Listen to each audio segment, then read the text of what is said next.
It's Titanium Man, and we're going to learn all about how titanium works.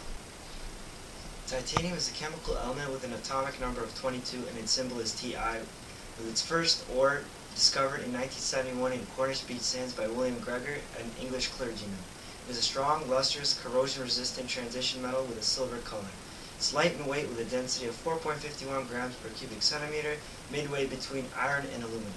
Its combination of low density and high strength gives us the most efficient strength-to-weight ratio of common metals for temperatures up to 600 degrees. Its atomic diameter is similar to many common metals such as iron, aluminum, tin, and iron. Titanium can easily be alloyed. Alloy is to a solid metallic solution or a mixture composed of two or more different elements.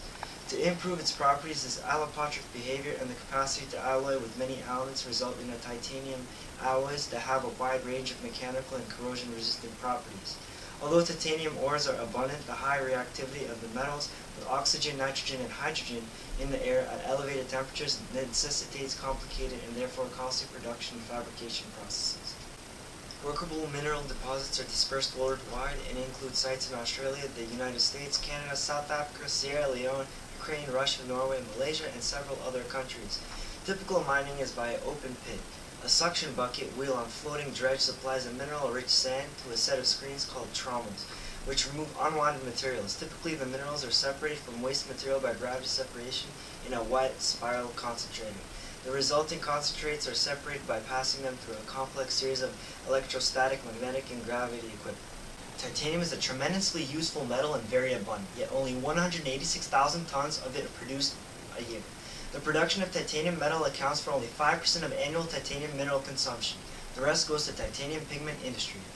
In the production of titanium pigments, the titanium chloride will be reoxidized to titanium oxide, but in the production of titanium metal, it is reduced with either sodium in the Hunter process or the magnesium in the Kroll process below.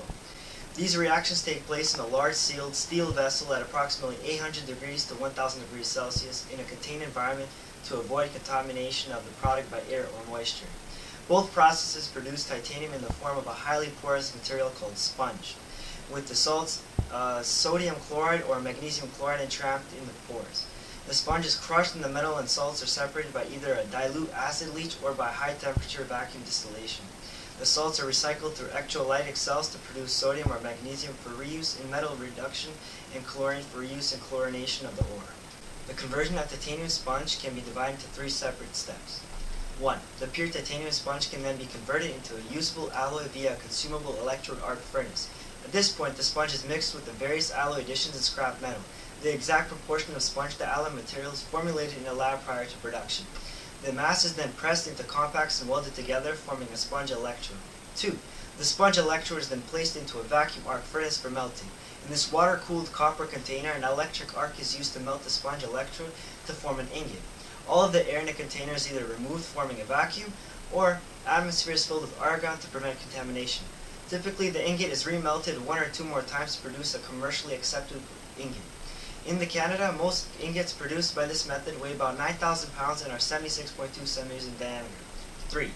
After an ingot is made, it is removed from the furnace and inspected for defects. The surface can be conditioned as required for the customer.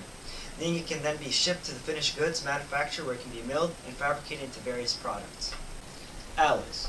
Using the common phases present at room temperature, titanium alloys are divided into four classes: commercially pure, alpha, alpha beta, and beta. Each class has distinctive characteristics. Pure titanium, although very ductile, has low strength and is therefore used when strength is not critical and corrosion resistance is desired. The alpha alloys are weldable and have a good elevated temperature strengths. The alpha beta alloys are widely used because of their good combination of strength, toughness, and formability. The beta alloys are useful where there is very high tensile strengths required. There are three important markets for titanium metal: aerospace, non-aerospace industries, and alloy additives. The aerospace and industrial markets utilize mill products, while the alloy additive market consumes lower cost titanium units such as scrap and sponge. Small additions of titanium less than 1% are added to other metals such as nickel, aluminum, and iron in order to improve formability and mechanical properties. Usage of titanium. The aerospace market is still the most important, with titanium products being used in both commercial and military aircraft. Gas turbines account for nearly half of annual titanium production. Titanium alloys are utilized principally in the fan and compressor sections at temperatures up to 600 degrees Celsius. Typical parts include inlet cases, compressor blades, discs, and hubs. as well as spacers and seals. The large high-bypass turbofan engines utilized on wide-body commercial airliners could not have been developed without strong lightweight titanium alloys. These engines are greater than 25% by weight titanium. Titanium alloys are also utilized in airframes because of their high strength-to-weight ratios, good toughness, and corrosion resistance. The titanium content of airframes can range from as low as 2% to as high as 30% by weight. Typical commercial airframes are 4 to 8% titanium, while many other military aircraft contain greater amounts. The metal is used in fasteners, landing gear supports, springs, fail-safe straps, and numerous internal bulkhead and wing support components. Other uses include in chemical process industries utilizing titanium heat exchangers to eliminate corrosion problems caused by cooling waters contained by chloride and sulfide, as well as platinum metals to be coated with a titanium anode to avoid corrosion, and overall it's gaining a greater recognition in consumer applications such as eyeglasses frames, watches, sports equipment, jewelry, high performance, automobiles, and roofing. Efficiency of the production of titanium. Overall, the production of titanium is rather complicated due to the fact that it cannot be produced by reduction of its dioxide, complicates the procedure into having to use the Kroll or Hunter method, sacrificing expensive metal magnesium process to perform the procedure in an argon or helium environment. This wastes a large amount of money, time, and chemicals to create the sponge, let alone the amount of energy needed to smelt it and then create it into an alloy. Cost of production process. Titanium is expensive to refine, process, and fabricate. Due to this, the price for the final product is much greater than the amount needed to produce. The energy required to make a ton of sponge titanium from its ore is 16 times that needed to produce steel. Specifically, it is equivalent to 900 to 940 megajoules, equivalent to eating 380,627 Big Macs from McDonald's. The cost to produce 1 pound of titanium sponge is generally about $3.50 to $4, but to purchase it was about $11.50 per pound in 2003, $12.34 in 2004, $25.49 in 2005, while in 2009 it costed about $42.50 per pound, and nowadays it costs about $46 per pound. As apparent, the price for titanium skyrocketed over the years due to its high demand in the aerospace industry. Environmental impact and waste. During the production of pure titanium, a significant amount of magnesium chloride is produced. This material is recycled in a recycling cell immediately after it is produced.